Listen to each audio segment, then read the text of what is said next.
What happens when a successful CEO goes undercover and faces discrimination in his own store? Saturday morning, just after 10 a.m., Terence Hall adjusted the brim of his baseball cap in the rearview mirror. The man staring back at him was barely recognizable. Not the CEO who had built a multi-million-dollar retail empire, but just another face in the crowd. His plain hoodie and jeans were a far cry from the tailored suits that normally defined his days. Today wasn't about boardrooms or numbers. It was about stepping into his own world, unannounced, to see what it looked like through a stranger's eyes. Terence had always believed in the power of connection. His company had been built on the promise that every customer mattered, no matter their background.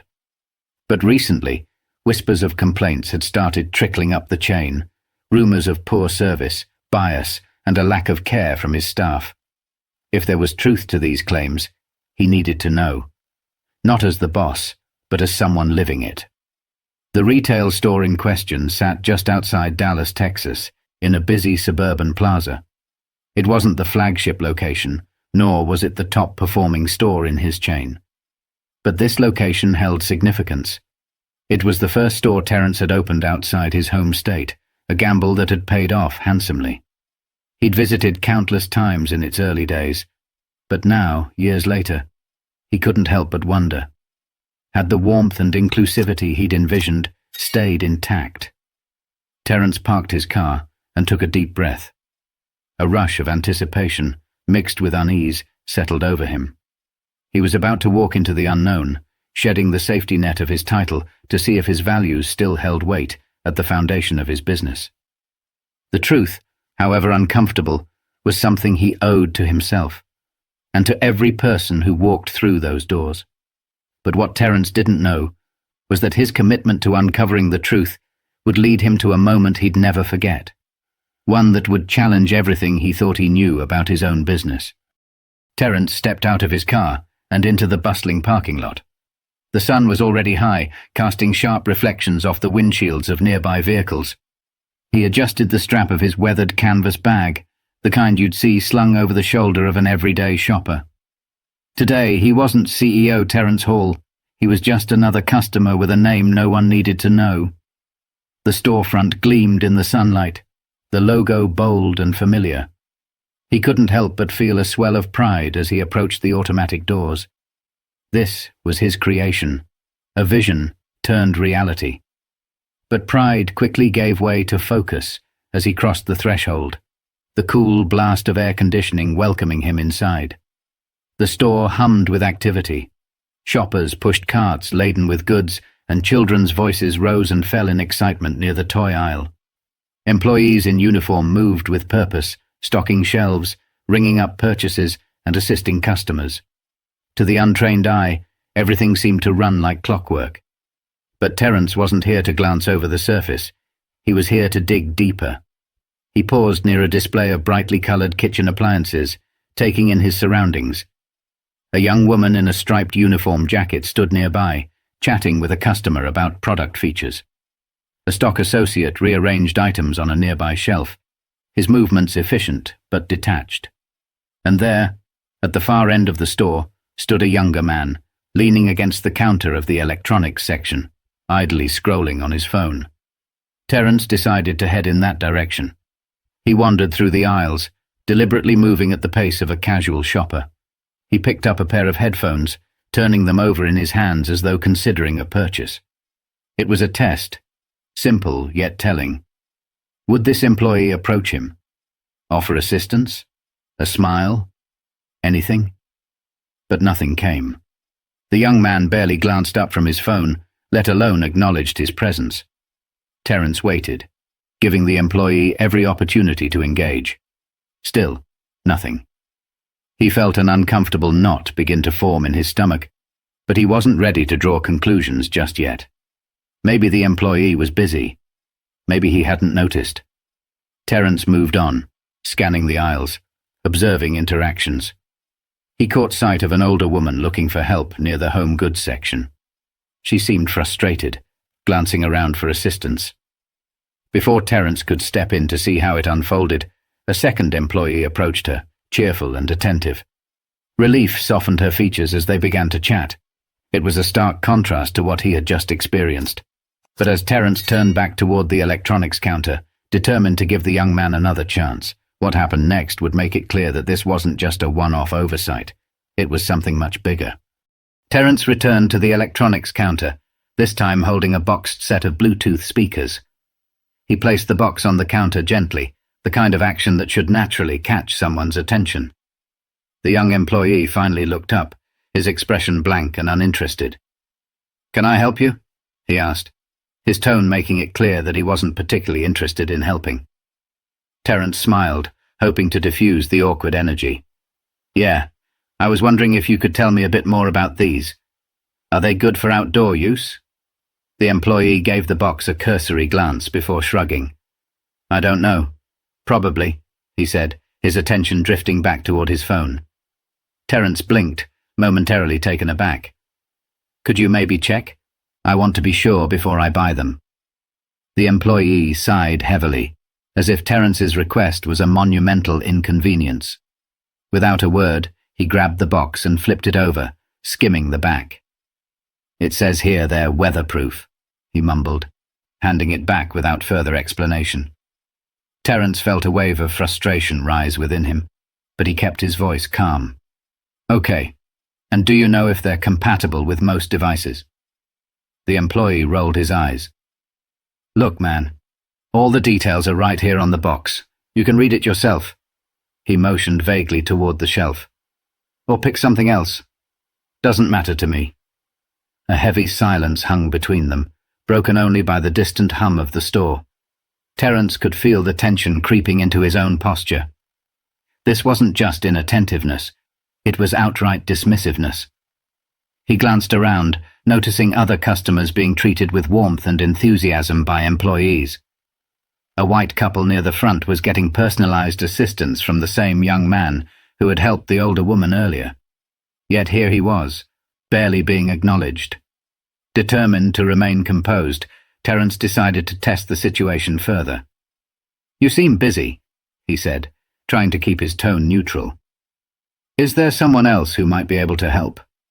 The employee smirked, the corners of his mouth curling with disdain. "I don't think anyone's free right now. Just figure it out, all right?" The words stung more than Terence expected. He wasn't angry, not yet. He was disappointed. This wasn't just a bad attitude. It was something deeper, something uglier. And it wasn't just about him. If this was how the employee treated someone he assumed was an ordinary shopper, how many others had left this store feeling the same sting of indifference? Before he could say another word, the young man turned away, grabbing his phone and walking off toward the back of the store. Terence stood there, rooted in place, holding the box of speakers. For a moment he considered walking out, but he quickly dismissed the thought. He wasn't done yet. But what Terence didn't realize was that this moment of dismissiveness would soon expose something far more troubling about the culture he thought he had built. Terence set the speakers back on the shelf, his mind racing with thoughts. The encounter wasn't just unprofessional, it felt personal. He decided to explore the store further, observing how other employees interacted with customers. If this single experience was an anomaly, he needed to be sure. If it wasn't, he had a bigger problem on his hands. He wandered into the clothing section, where a young Latina employee was folding shirts at a display. She greeted him warmly, her smile genuine. "Let me know if you need help with anything," she said. It was a stark contrast to the cold reception he'd just experienced. Terence lingered, pretending to browse, and noticed her assisting an elderly man nearby. She was patient and attentive, helping him find the right size and even suggesting a matching tie. The man's gratitude was evident, and the interaction left Terence feeling a flicker of hope. Maybe the store wasn't entirely off track. But as he moved toward the home goods section, a conversation stopped him in his tracks. Two employees, both young and casually leaning against a shelf, were engaged in a hushed but unmistakably disrespectful exchange. "That guy over there," one of them said, jerking his head subtly in Terence's direction, "is probably just here to browse. People like him never buy anything big." Terence felt his jaw tighten as he pretended to examine a set of pots and pans. The other employee chuckled. Yeah, he doesn't look like he's got the cash for this stuff. Probably just wasting time. It was a gut punch. They didn't know who he was. To them, he was just another black man walking around a store they assumed he couldn't afford. The casual nature of their conversation, the ease with which they dismissed him, spoke volumes. It wasn't just one bad employee. It was a culture that had somehow allowed these attitudes to fester. He stayed quiet, resisting the urge to confront them then and there. Instead, he moved toward the checkout area, determined to gather as much insight as he could before addressing the issue.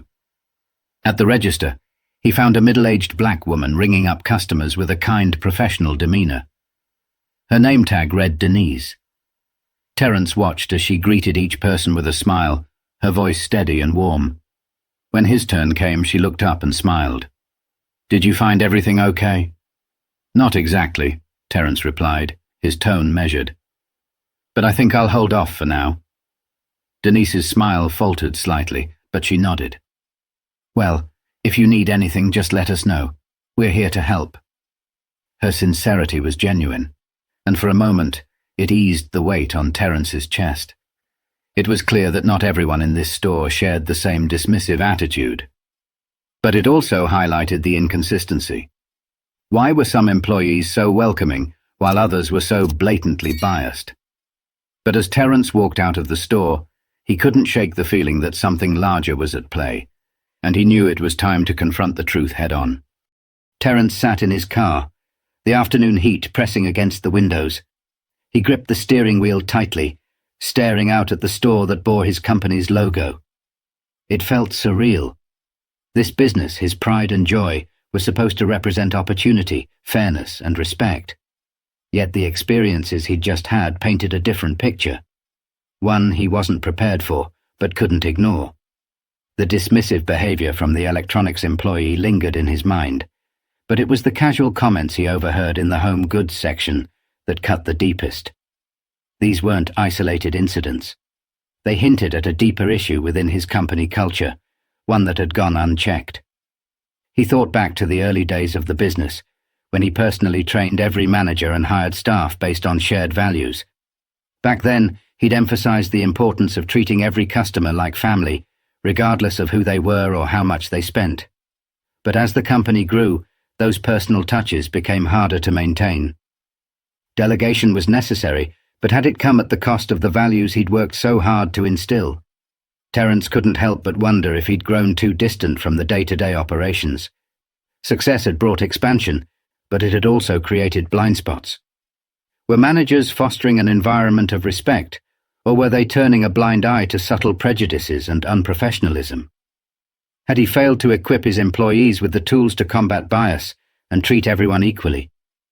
He took a deep breath, his mind replaying the interactions from earlier.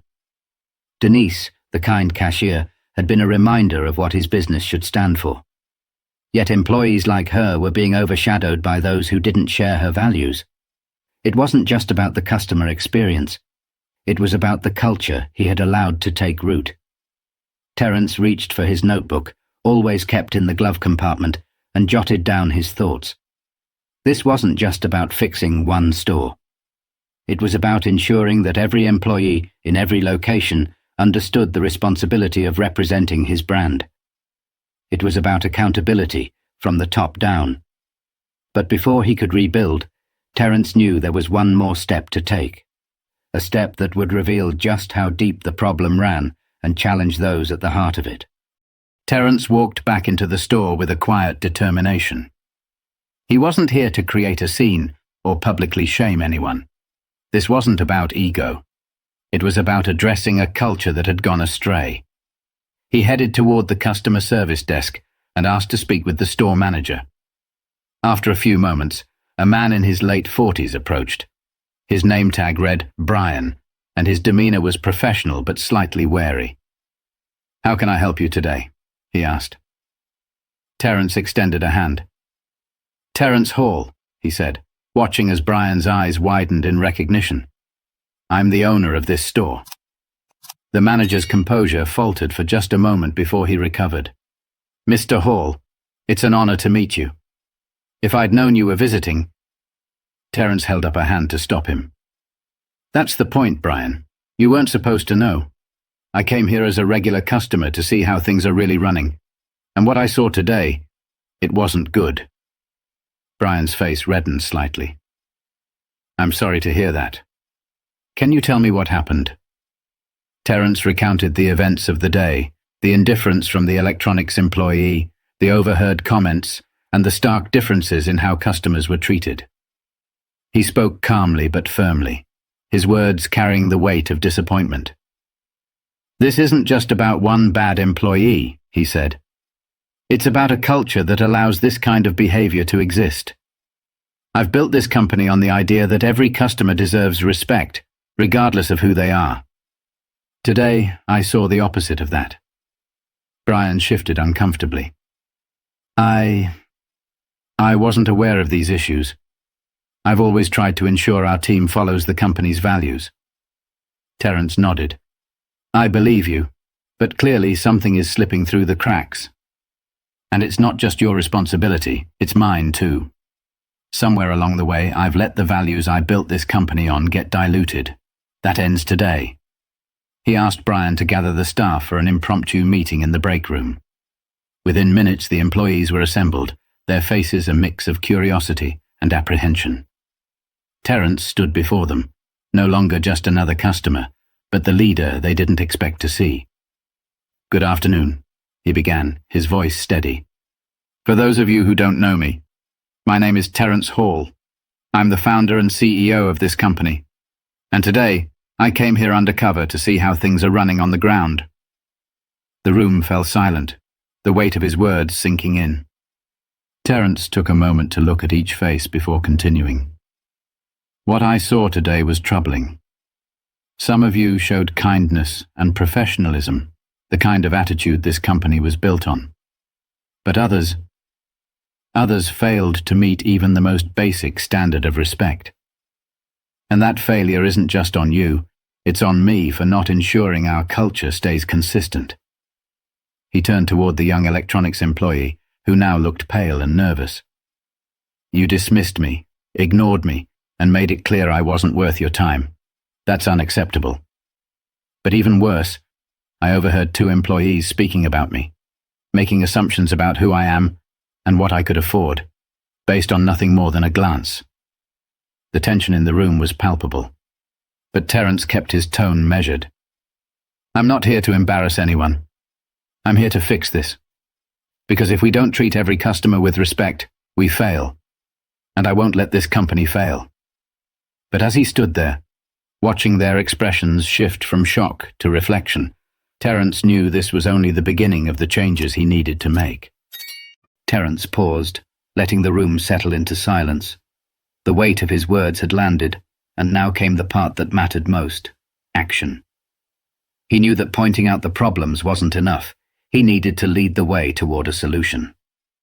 "Here's what's going to happen," he continued, his voice calm but resolute.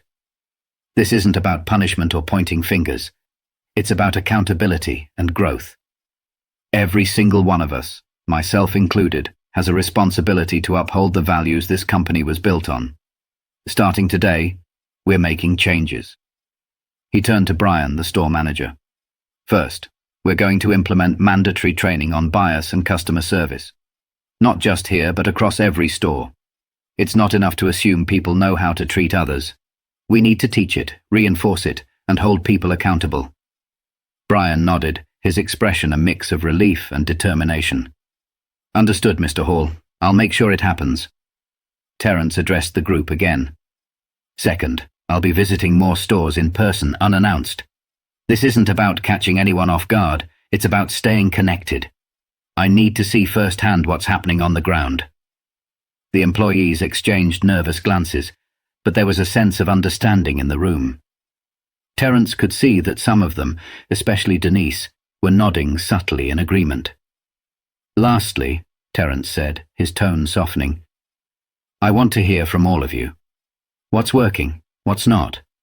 If there are issues with leadership or policies, I need to know. My door is open, but more importantly, I'll make sure you have a way to voice concerns anonymously if you're not comfortable coming to me directly. The employees seemed to relax slightly, and Terence took that as a sign to close on a heartfelt note. I started this company because I wanted to create something different, something better. A place where everyone, no matter who they are, felt valued. Somewhere along the way, we lost a little of that, but I'm not giving up on it. I know we can do better, and I'm counting on all of you to help make that happen. As the meeting wrapped up, Terence approached Denise, the cashier who had shown professionalism and kindness. "Thank you for being a bright spot today," he said, offering a genuine smile. "Your attitude reminds me why I started this business." Denise smiled back, her voice steady. "Thank you, Mr. Hall. I just try to treat people the way I'd want to be treated." Walking out of the store for the second time that day, Terence felt a mixture of exhaustion and hope. The road ahead wouldn't be easy, but it was necessary. He had been given a wake-up call, and now it was up to him to act on it. But as he drove away, Terence couldn't help but feel a renewed sense of purpose. He knew that sometimes facing hard truths was the only way to move forward, and that every step toward change started with someone willing to take the first. If this story resonated with you, remember that the smallest actions can create the biggest impacts. Treat people with respect, speak up when you see injustice, and never stop striving for a better, fairer world. And don't forget to subscribe for more stories that inspire change.